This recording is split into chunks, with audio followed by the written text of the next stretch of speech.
یہ کہتے ہیں کہ ایک نوجوان نے پوچھا کہ پہلے زمانے میں اس طرح کے بیانات میں علماء بیان کرتے ہیں کہ غیب سے ایک آواز آئی کہ تم ایسا نہ کرو، تو یہ جو غیب سے آواز آتی ہے یہ کس کی ہوتی ہے؟ کیا فرشتوں کی ہوتی ہے یا اللہ تبارک و تعالی کی ہوتی ہے؟ دیکھیں، غیبی آواز اکثر جو ہوتی ہے وہ فرشتوں کی ہوتی ہے۔ وہ جیسے وہ صحیح حدیث کے اندر ہے کہ ایک شخص سفر کر رہا تھا تو ایک بادل آیا اور غیب سے ایک آواز آئی کہ برس جا، وہ برسا اور پانی چلنے لگا، اس کے پیچھے چل پڑے۔ تو لمبا واقعہ ہے، تو یعنی غیبی آواز یہ فرشتوں کی آواز ہوتی ہے۔ اللہ تبارک و تعالیٰ کے حکم سے وہ بولتے ہیں اور ان کی آواز کو اللہ تعالیٰ کسی پر ظاہر فرما دیتا ہے۔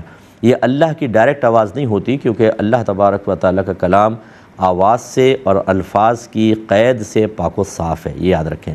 ہاں، بعض اوقات ایسا ہوتا ہے کہ اللہ تبارک و تعالیٰ کسی چیز پر تجلی فرماتا ہے اور وہ بولتی ہے، جیسے موسیٰ علیہ السلام اپنی زوجہ کے ساتھ سفر کر رہے تھے، قرآنی واقعہ ہے، تو آپ کو ایک روشنی نظر آئی، آپ نے سوچا شاید یہ آگ ہے، سردی بہت تھی، تو آپ نے گھر والوں کو کہا تم ٹھہرو، میں آگ لگ رہی ہے، میں کچھ چنگاری لے کر آتا ہوں تاکہ یہاں آگ جلائی جائے۔ لیکن جب وہاں پہنچے تو ایک درخت کو دیکھا کہ وہ بڑا چمک رہا تھا اور اس میں سے آواز آئی کہ میں تیرا رب ہوں۔